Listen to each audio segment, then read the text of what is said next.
A lot of people disagree on the internet, but one thing we can all come together to say is Helldivers 2 is a pretty good game. It's already outlasted Power World. Remember last month when Power World was like the hit game and everyone was playing it, and now the player base is literally like 10% of its peak. Unfortunately, with games like that have like the width of an ocean, but the depth of a puddle, they're not going to last very long. I was even planning to do a main channel video on Power World at one point, but then I kind of realized, like, if I'm not enjoying this game, like 1 hour in, there is no way I'm going to put 100 hours into this game. But Helldivers 2 is an amazing game. I don't know how they've done it. They've definitely got lightning in a bottle, because you could literally sit there, wake up, get on your computer, don't even go outside or work out or walk your dog because you're a disgusting degenerate until like 9 o'clock at night. You look at the time and you think, wow, I wasted my whole day. But I had fun doing so. And then you obviously probably forget to shower as well. You just get back into bed and then the cycle repeats. That's called being unemployed, by the way. That's what YouTubers do, but somehow they get paid for it. Funny little tangent, actually. I saw a tweet about Ted Nivison, and it was him watching, I think, like 40 or so Barbie films in like a week. And then someone captioned that and basically just said, YouTubers are basically just people that are unemployed and they get paid to be unemployed, which I categorically admit is true, 100%. But anyway, back on the main focus, Helldivers 2. Now, this has seen some insane player numbers. I think on Steam, it peaked at like nearly 400,000 concurrent players. And even though the player count isn't as high as that anymore, it's still pretty close. So this shows that this is going to be a game that will at least last for the next 3 months or so. Now, one thing you'll notice about Helldivers 2 is there's a lot of difficulties. It goes all the way from like training to easy to normal to hard to suicidal, and then it goes to Helldivers difficulty, the name of the actual game. Helldivers difficulty used to actually be pretty easy, and it was the hardest difficulty, so you got the most amount of XP, you got the most amount of resources to construct like better stuff inside the ship, so that means you could call in stuff faster, they would do more damage, you would reload faster, they'd last longer. Basically, it turns you into a one-man army, and despite any kind of modifiers they might have, like for example, if you land on a planet, you might sprint slower, or you might have one less stratagem, you could still ace it. And then Arrowhead Studios, the creators of Helldivers 2, kind of realized, wait, we actually need to do something now because people are getting too powerful. Now, I got onto this train really late. I'm only level 30 in Helldivers 2 at the minute, which sounds all right, but every single server I join, they're instantly level 50, and if I don't get the most amount of kills, I'm instantly booted from the game. But one thing I noticed when joining any Helldivers game is there was definitely a weapon meta, because obviously you've got your primary weapon, you've got your secondary weapon, and then you've got your tertiary weapon, the weapon that you usually call in, and that does the most amount of damage, but it has some significant drawback. But one weapon that everyone used, and I totally understand why, because I used it about like 5 times before it got nerfed, the railgun. Now, the railgun is this insane piece of equipment. So, okay, let's say you're on one of the Terminid worlds, right? The little bug worlds. You're killing the little bugs, you're killing the medium-sized bugs, the ones with a bit of armor on, maybe you switch to a revolver and you blast their head away. But then, when you come against the charging bugs, the ones that are fully armored apart from their ass, I said ass, I usually say ass, I don't know why I said ass. What do? You have to play this incredibly long, drawn-out game of like baiting it, basically like trying to bait like a bull into one of those red flags, baiting it, shooting it in the ass, baiting it, shooting it in the ass, and it brings the game to a complete standstill. And no matter what primary or secondary weapon you'd have, nothing could penetrate that armor, so you'd always have to rely on calling in like an airstrike, a stratagem, or one of the tertiary weapons. And that is where the railgun came in. The railgun was amazing because most weapons in the game, they'll penetrate light armor, they'll penetrate maybe medium armor if you're lucky. The railgun would penetrate any and all armor. And on top of that as well, to make it even more disgustingly overpowered, it actually had a setting where you could make it unsafe. Now, this was meant to be a huge risk reward thing, right? Like, so if you set it to unsafe and then you overcharge the railgun too much, it'd blow up in your hands, instantly killing you. But the plus side would be it would deal, I think, around like double damage or something. But the problem is it was so easy to predict how quick the overcharge would fill up.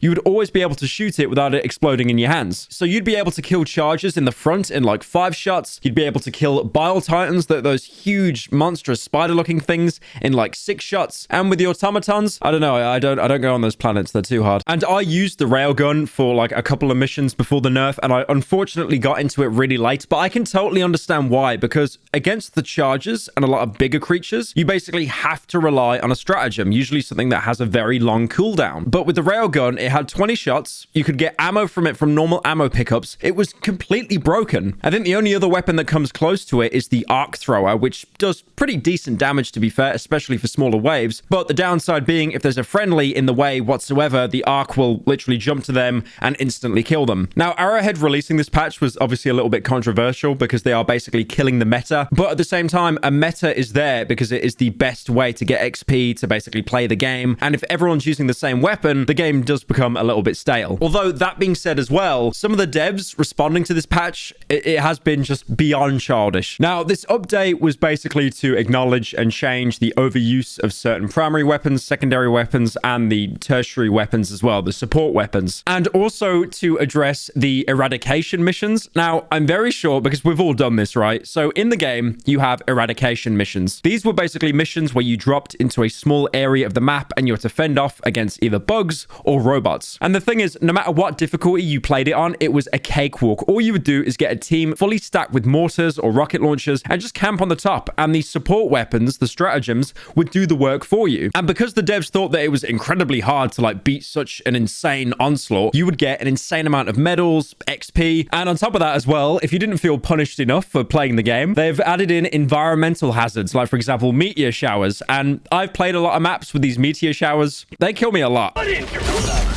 Now, one of the first weapons that they mentioned nerfing is the breaker shotgun. This was a really good shotgun, mostly because it was fully automatic and it would basically just mow down enemies. And because people had too much fun with it, they're reducing the magazine capacity and adding in more recoil. But on the other hand, the breaker spray and pray, which was like a different variation of it, they've actually buffed that instead, probably because no one actually picks it. And then obviously the railgun that I mentioned, that has been nerfed into oblivion. It's reduced its armor penetration in the safe mode, but to be fair, no one used the safe mode anyway. But it's reduced its overall damage in the unsafe mode. So even though it will penetrate in unsafe mode, it won't do as much damage. I'll be honest, this is like one of the worst things that I've ever done because every single game I've jumped in since this patch, everyone has stopped using the railgun and they all start using the arc thrower because it is the only support weapon that comes even close to that. I mean, you could say you've got the EAT, you know, the single-use bazooka, but again, it's single use. You get two of them, great, and you still got to wait like 2 minutes to call in another pair. Now, one thing people with the railgun would usually pair it with is the shield pack. You wouldn't really need a guard dog flying around with a laser because you're staying away from the combat. You just really want a shield because the shield would be more guaranteed safety from being like, you know, someone creeping up behind you. And they've nerfed the shield pack as well. So now it has like an increased delay before you can actually use it again. It's not all bad news though. They've buffed laser damage against enemies' weak spots. So to the 3 people that actually used the laser cannon, congratulations. You're probably happy now. And they've also buffed the flamethrower as well, apparently giving 50% more damage, which is a lot. No one actually uses the fucking flamethrower, but it's still a lot. Now, that buff is actually a good thing because the flamethrower is now actually viable against chargers because, like I said earlier, chargers, they just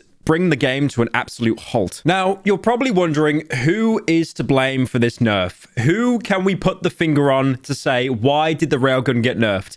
We could say it was the analytics that Helldivers devs actually had access to, like, for example, the player count, the numbers, what weapons everyone was using. I'm going to say BS to that. I'm going to blame all the little kids on TikTok that kept telling everyone to use the railgun and how game-breaking it was, because that's how I found out the railgun was overpowered, so I'm going to put the blame onto them. Now, the head of product testing actually said in the blog post, we shouldn't feel too powerful with what primaries we have, because that's something we just spawn in with, and we should rely on our stratagems. But the problem is, when you go to the harder difficulties where you can get the very rare resources, like for example, starting on Extreme, then Suicidal, and then Helldiver, the game really does overwhelm you with just tedious amounts of elite enemies, and also patrolling enemies as well, that will call in an entire squad if they even smell you 5 kilometers away. I think I can agree there is no worse experience in Helldivers when you get called into a firefight and you're already being flanked on every single angle. It is just actual hell. Like, you can hide behind a rock and then there'll be someone right behind you. Like there is no way out, and you've basically just wasted an entire life being spawned in. Now, the devs themselves have literally just said, we want you to rely on stratagems more. Stratagems being, you know, the stuff you call in, the actual equipment that can fight the bugs, because your primary weapons, apart from the lesser enemies, they're really just kind of pointless. And I get it. I know a lot of people in this video are going to be coping saying, just wait for the mechs. They're going to add the mechs. Also, I just jumped into Helldivers 2 now, and I'm not joking. The game might actually be saved, because if you scroll all the way down, You go all the way down.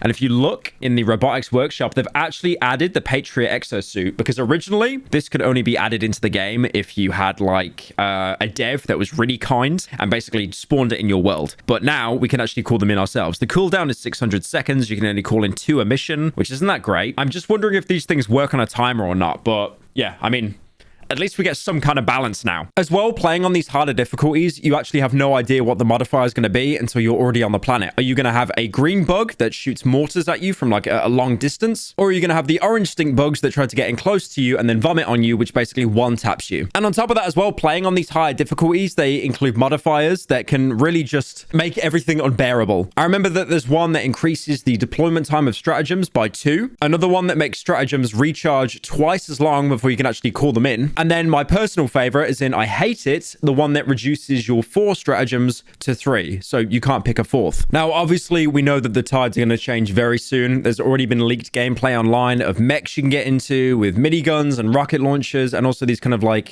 these buggies that look like the warthogs from the Halo games. So things are going to change. It's almost like they're nerfing the game to kind of suck a little bit before they then do this huge drop of vehicles, and it's totally game changing. But obviously, like I said, the community at large really wasn't happy with this change, mostly because their meta build has been totally ruined. I haven't seen a single person since the patch actually use a railgun or a shield pack now. If anything, it kind of reminds me of how Destiny 2 did a blog post about like, you know, nerfing a certain skill set. I think it was the stasis class, and it really wasn't taken well. Now, one of the Arrowhead developers that, you know, developed Helldivers 2, they actually were dedicated enough to spend a whole day on Reddit, which is one of the worst statements I've heard in my entire life, interacting with the community on the Helldivers subreddit after the patch notes dropped. So basically, anyone that had a problem with the game, they would take it out on this guy. And the response he gave to the Reddit post to follow up, it wasn't that great. A quick comment on why we decided to nerf rather than buff. We're balancing a PvE game. That means we're balancing your power level versus the difficulty of the game, not versus other players, which is an argument basically no one made, by the way. That means if we bring all weapons up, we would also need to bring the enemies up proportionally to reach our target difficulty. We like what we see with the other weapons, so it made the most sense to bring the stronger stuff down a little bit and the weaker stuff up. On a personal note, I was horrified to see that people were crushing the harder difficulty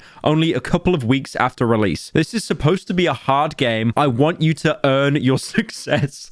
Good luck. Edit typo. I like the minus 155 karma there, by the way. That's great. So, as you can see, it's a little bit of a tone-deaf response from one of the developers. He is basically just saying get good, which, to be fair, everyone on the internet would say is based, but because it's a dev, it's not based. Now, if anything, this guy seems to have a huge problem with like PvP toxicity, you know, in like CS2, 6 Siege. People, you know, they mold. They get really, really angry and frustrated at the game. And usually they end up saying something funny or racist. But I think it's been very well established that Helldivers 2 is a PvE game. It is never PvP. I mean, okay, you'll get the occasional degenerate that kills you right before the dropship picks everyone up to steal your resources that everyone's going to get anyway. You'll get a couple of people like that, but they are very few and far between. By the sounds of the way this dev talking, it's almost like he got bodied on 6 Siege while watching Jinxie on his second monitor, so he's now just completely wrote off any kind of PvP. And they've even came out themselves in articles to talk about how they will never include any kind of PvP, which is fine. Like, I'll be honest, PvP in a game like this, it would suck. Like how small the human bodies are, like to shoot and stuff. The game isn't designed around that. The game is designed around big targets. A PvP mode would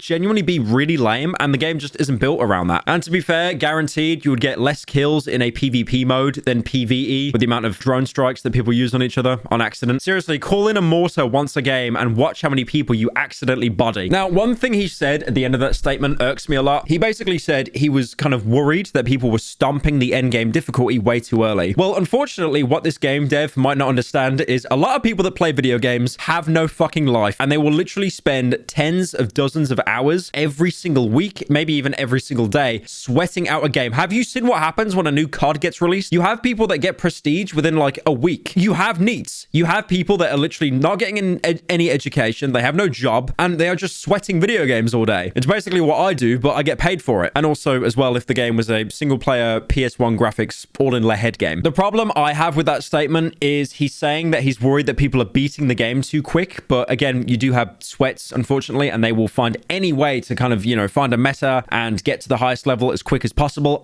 every game I join, most people are like in their level 40s or level 50s. That's why me being level 30, I would not consider that a high level. But on top of that as well, they want you to rely on stratagems. I get it. I get the tone they're going for. You're a puny little human. You're disposable. All these weapons you've got that they could blow another human away in one shot, but against a bug, it'll take 4 to 5 shots. But the problem is you're going to create a game that is only relying on stratagems. Like I said earlier, when you engage with a charger, the game comes to a complete standstill unless you have 2 Marines that are basically like, you know, one of them's baiting, one of them's shooting. But even then, that's 2 Marines out of 4 or Helldivers that have to take down a single enemy. And keep in mind, on the higher difficulties, you could be fighting 7 to 8 chargers at once. Not to mention the 4 or 5 Bile Titans at the same time that, like, if you stand still for a second, they will spit on you, instantly killing you. Also, is it just me, or are the chargers actually worse than the Bile Titans? I feel the Bile Titans are actually a lot more manageable. It's almost like they're too big for their own good, because you can easily avoid them and evade them. You can do the same with the chargers, but the problem is the chargers are on ground level, and that's where all the bugs are as well. Now, I know I've spent most of this video comparing the arachnids, the little bugs, and not really talking about the automatons much. That's because most players like myself are cowards, and they tend to stick to the bug area because they're easier. But even on the robot side, the automatons, like for example, on the higher difficulties, like difficulty 5, you will have like 3 hulks spawn from a single dropship. And hulks, they're kind of like the equivalent to a charger. They're actually even worse because chargers will have a set pattern where they charge you, they stop, show their weak spot. Hulks don't do that. And usually they have a flamethrower, so they'll chase you relentlessly to the point that you have to have a weapon that penetrates armor, or you have to have another enemy basically shoot them in the heat sink in their back, because they will never stop chasing you. Again, 1 hulk can be a big problem for a squad, but 3 from a single dropship, that is crazy. And keep in mind as well, not a single primary or secondary weapon in the entire game does heavy armor penetration. You have to rely entirely on stratagems to get that done. So if you're running around and there's a Hulk chasing you and like all your stratagems are on cooldown, you're screwed. There is actually nothing you can do. You better just, you know, do the hug emote and wait to be killed. Now, this dev I mentioned earlier who was worried about, like, you know, the higher difficulties, people stomping them. A lot of people had genuine criticisms, like for example, well, the primary weapons suck, the secondary weapons suck, and then the tertiary weapons, the support weapons, they take ages to call in, and usually I can't even call in the one I want because the modifier on the higher difficulty. And instead of, like, you know, trying to address the problem of, okay, we need to find a balance between you actually having some power on the ground but mostly relying on the stratagems, he just started trolling on the Reddit. Now, someone on the throwaway account actually said to him, the game wasn't too easy, 90% of the weapons just suck. Boo, bad take. And then the dev replied saying, if we've done our jobs right, all weapons should be equally good now, or at least be closer on the power scale than before. I like how he's just pulling up like Dragon Ball Z logic. It's over 9,000. And then someone else replied and actually gave a very valid point that I've basically been saying in this video. The core problem is it's not fun to get chased around the map by enemies that are immune to your guns. Okay, true. The railgun was a band-aid to that issue, and people are venting because you've decided to prioritize removing that band-aid over dealing with the frustrating gameplay loop that the ubiquity of charges and higher difficulties currently creates. I personally don't even think that a nerf to the railgun was unreasonable, but it badly needed to be paired with changes that give players more agency in dealing with heavy armor. Now, to counteract that, you could just say, get good. True. But I do understand where they're coming from, because I think the only weapon you have right now that can actually even deal any damage is the EAT, the EAT, the disposable single shot bazooka. But again, that takes so long to call in again, and you're just waiting and waiting. And the arc thrower, that's pretty good. But the problem with the arc thrower is I've tried using it against a charger on the harder difficulties, and you're shooting that thing, like, I'm not joking, around 20 times. So you better make sure that there are no bugs nearby and it is just you and that charger. And also, on top of that as well, it's not even like the chargers are hard to deal with, but you're running around, it's this fast-paced gameplay, but then as soon as you deal with the charger, I don't know about you, like, watching this video, but I just roll my eyes and I go, oh, for fuck's sake. Like, because it brings the gameplay to an absolute halt. Now, the dev did actually reply, and he basically just claimed a skill issue on that guy's part. I didn't see a comment about what is viable against the chargers, but it wasn't only a comment that got me trolling. I realized, however, you started commenting on a lot of things, so you stuck out. I do still stand by what I said. If you can't make it work where other people can, then that would be the definition of a skill issue. To answer what is viable against chargers, the legs and butt are its weak points. It won't be as fast, but you have options other than the railgun. It is isn't supposed to be easy to deal with them, but the railgun might have given off that impression. Try things and see what works. And then he, quotes the skill issue and he says, making it work and being fun are two different things. I don't want a sweaty lobby like COD with a level 7 HD2 mission. I want challenging, but fun. I also don't want to have 3 dedicated friends to be able to play challenging missions. It should be viable with pugs. Pugs is in just randoms he finds in a lobby. The thing is, I get it, right? Like a charger and the other enemies, they are meant to be a boss type enemy. It's something that the entire group is meant to circle around and deal with. But again, like I said earlier, on the higher difficulties, when you're facing like 7 to 8 of them at once, it's not unplayable, but when each one takes like 20 seconds to kill, like I said earlier, it just brings the game to like such a halt. It just isn't even fun. Now, eventually this developer, he did actually kneel. He realized the error of his ways and he gave out a big fat apology. That was me. I went a little far with the trolling, but I said what I said. I'm sorry if people took offense to it. So he's basically doing like, he's not even saying I'm sorry. It's like, I'm sorry you feel that way. I'm not going to engage with the community anymore. Since as many people have pointed out, we have a community team that should handle that. I figured I'd have a little fun with players, but I realized being a dev, I'm in an unfair position. Maybe this isn't going to mend anything with you, but at least I feel I should own up to it and apologize. I'm sorry. Okay, so he does apologize at the end after a non-apology. Oh, this isn't a real apology. This is, oh shit, the boss found out I've been fucking everything up and now I'm being forced to stand out here and let the crowd throw tomatoes at me for my stupidity. Get bent.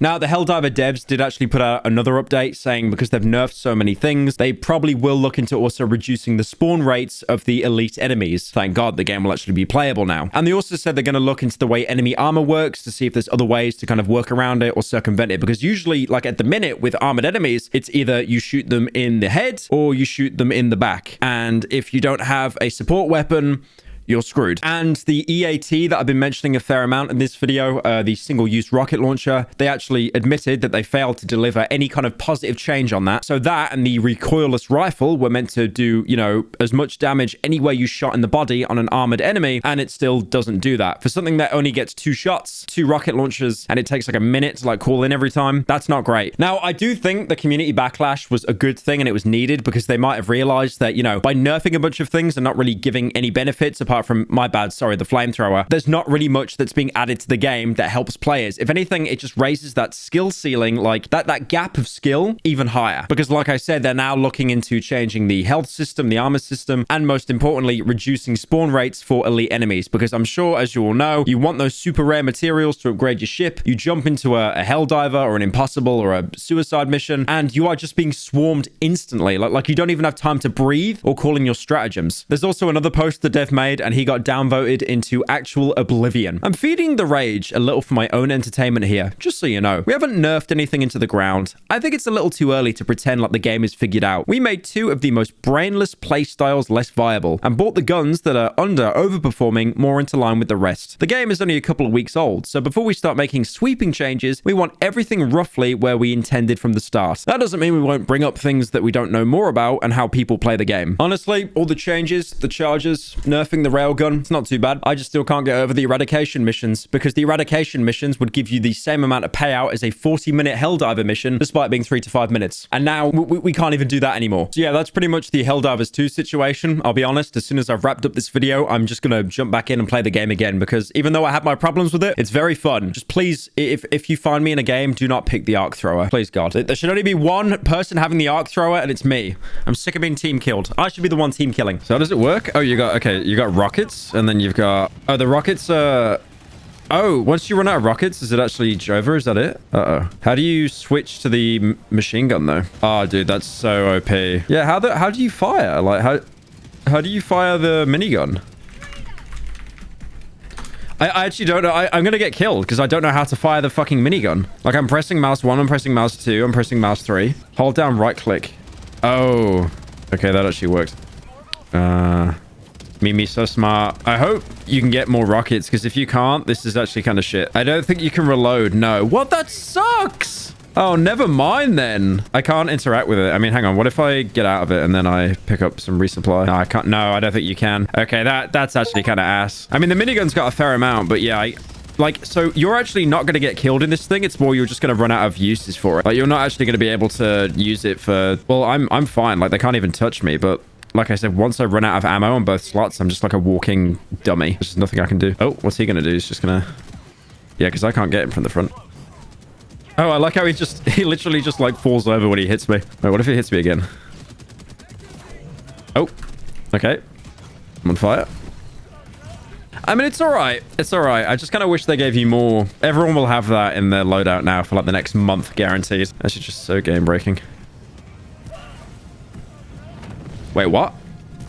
Wait, why did mine come in destroyed? Did you see that? What happened? Did the Tesla tower hit it? That sucks.